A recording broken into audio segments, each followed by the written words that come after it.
Yan, isang magandang hapon po sa ating lahat, mga katoro, mga kaibigan. Welcome po ulit sa ating channel, Naturong Gala. Ayan, muli po ay nagpubalik tayo. Tayo po ay nandito muli sa bukid upang ayusin ang ating mga nakataling baka. Medyo maayos na po yung panahon, medyo at magiging maayos na ulit at kawawa yung mga alagang baka. Ayan. At sa nga po pala mga katoro, bago po ang lahat, pagpatuloy ko yung aking video, shout out po pala sa mga taga Sariaya at saka sa tropang Shaho. Kumusta na kayo dyan sa paggawa kay Sir Roman na bahay? At sa mga taga Pagbilao, shout out po sa mga taga Pagbilao. Cagayan Valley, shout out po sa inyong lahat. Tagalasam Cagayan, shout out po. At doon po sa mga small vlogger na katulad ko, mabuhay po tayong lahat. Thank you po sa inyong suporta. Patuloy lang po natin. Ayan. At dito na nga po at pagpapatuloy ko na itong aking video. Ito po ililipat ko na. Ito po yung baka ko na aking binidyo dati na inom ko ng vitamina. Ayan po ninyo. Mabilog na yung katawan, maganang kumain. Ito po siya. Ayan. So, next po tayo dun sa mga alaga natin baka. Medyo matubig pa, dulot po ng bagyo. Pero po yung damo naman ay okay na okay.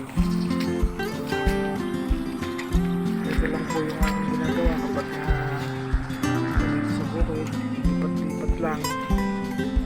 Hindi na po natin sila paiinumin sapagkat napakarami na po ng tubig dito sa aking pinagtatalian ng baka. Yan po, kita nyo, puro tubig. At saka lang po tayo nagpapainom kapag talagang walang-wala ng tubig dyan. Kaya dala po natin isa-isa sa sapa yung baka para po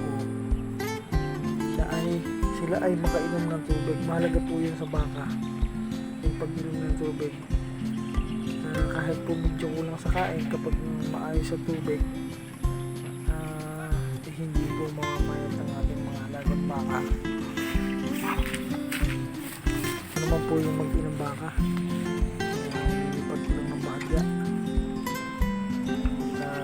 Ito naman dalawang ito, walang problema.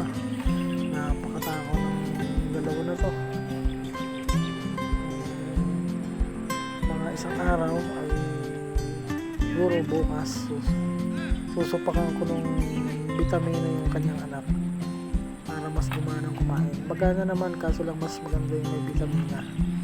Yung aking nung last video ko na pinakita ko na pinurga ko itong anak nito, yung nagwawala dati na hinuli ko. So, pwede na po itong painumin ng vitamin sapagkat 2 linggo nang napupurga. So pwede ko nang i-vitamins. At yung katawan nakita ko naman ay umayas na, hindi katulad ng una na pagkahuli ko ay yung kanyang katawan ay iba yung taba niya, malaki yung tiyan. Ibig sabihin ay may bulate, may parasite sa katawan. Kaya inuna ko po yung purga at naka2 linggo na pwede ko ng vitamins ito mga kaibigan. Dito po yun po yung katawan, no? Maganda na. So, ito naman yung isa kong baka na magdudumalaga. Siguro next year ay ito yung pwede pabulog, maging inahin pagkat po ng katawan ng pinarga ko, mga kaibigan. Ang taba, pareho silang mag-ina. Maganda po ang lahi nito, matakaw. Balik tayo din sa aking isang susunod na taon po malamang ito ay maglandi na pagkat maganda naman ang katawan. Napot na sa taas niya. Medyo napapabait-bait ko na. Dati ay hindi ko masipo yan, kumahawakan. Kaya sumusunod na sa akin. Sumusunod na sa akin lumuran. Dati hindi sumusunod. Kung dahil mo ang dadali mo sa ibang lugar, so pahirapan ka bago mo siya madala sapagkat ayaw niya sumunod. Ngayon makikita niya sumusunod sa akin lumuran. So ganito lang po ang aking trabaho dito sa buhay. Pagkatapos ko po nagawa dito sa bahay, nakakaaliw po pag nasa bubog kung kayo yung mga alam ng baka, magpatanggal ng stress kapag stress na sa bahay, punta lang kayo sa bukid, wala yung stress nyo. Sa mga ganitong alaga, yan, nakakaaliw, hindi mo naman malayan na yung oras ay dito pala sa bukid ay isang oras ka na, hindi mo naman malayan aliw mag-ibat ng baka o mag-update ng baka. Ito po yung na si Payat, yung may anak din sa aking toro na si Turong Garang Maliit. Kaya aking ilalayo-layo ng konti at baka magpangabot ng mag-ina. Tibag ina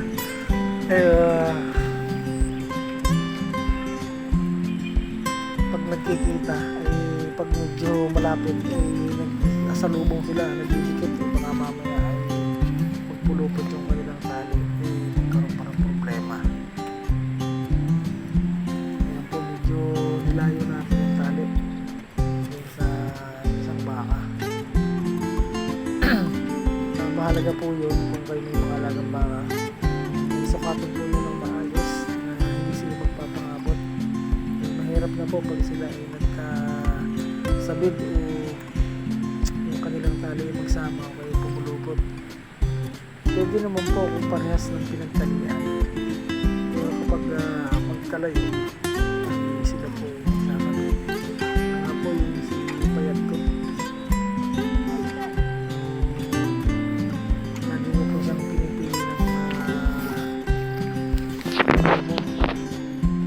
malagunda mo para po siya ay may pangpalilinis sa kanyang anak sapagkat yung kanyang anak ay napakalakas dumidi. Palibas sa lalaki, napakalaking baka, napakalakas dumidi. So kaya po pala ay isang sako ng bits,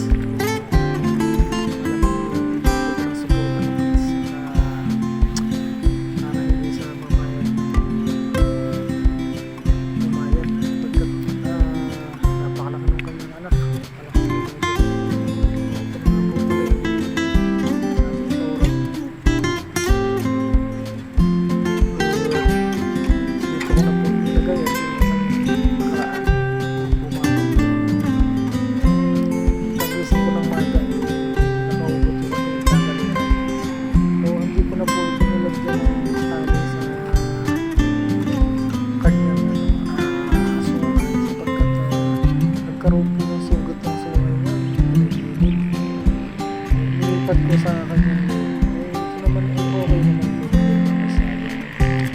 Mahirap na dahil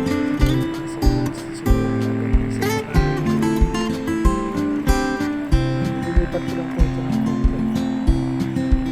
Lapit-lapit lang po sila dito para ang baka po kasi pag lapit-lapit at pagkakatanawan hindi po sila ingay o kampante sila sapagkat kasamahan sila kapag ang baka po isip ng layo sa bungan ng ungan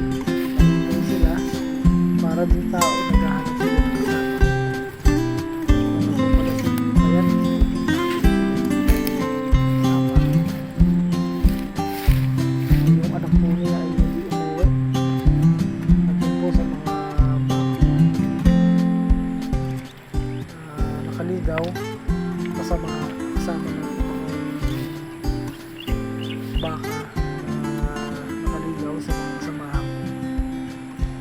Hindi po siya umuwi ngayon, hindi ko nakita. Pinipilit ko pong hulihin yung anak nitong si Bansit na to. At medyo po malaki ang yung lalaki. Gusto ko po siyang purgahin katulad yung isa.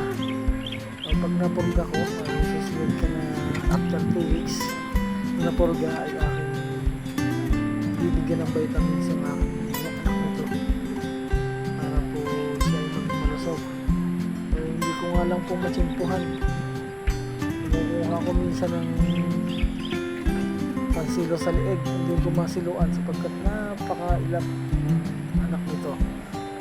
Meron talagang baka na isinilang na ilap. Ito, napakailap ng anak nito. Pero ito, mabait. Kahit makawala, hindi nito hulihin.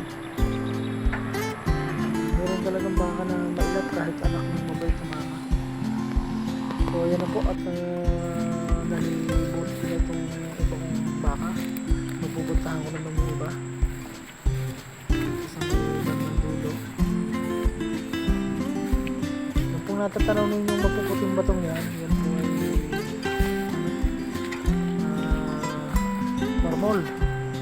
So, tinambak po ito dito para magamit.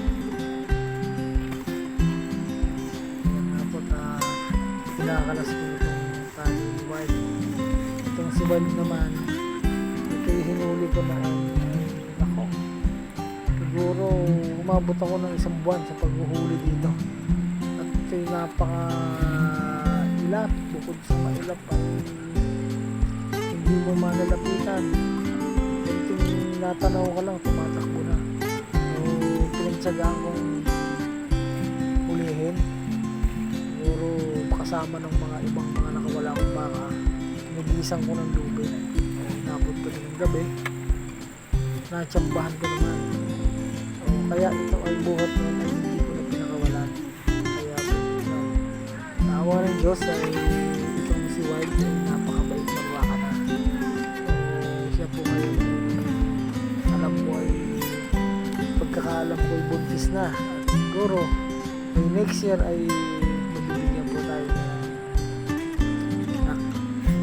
Si Wild. Ayan po. Ayan po si Wild. So, kita po sa tiyan niya na binibilog. Saka yung kanyang likuran, yung balakang yung lumalaki. So, binibilog siya. So, ang pagkakaalam ko sa kanya ay siya buntis.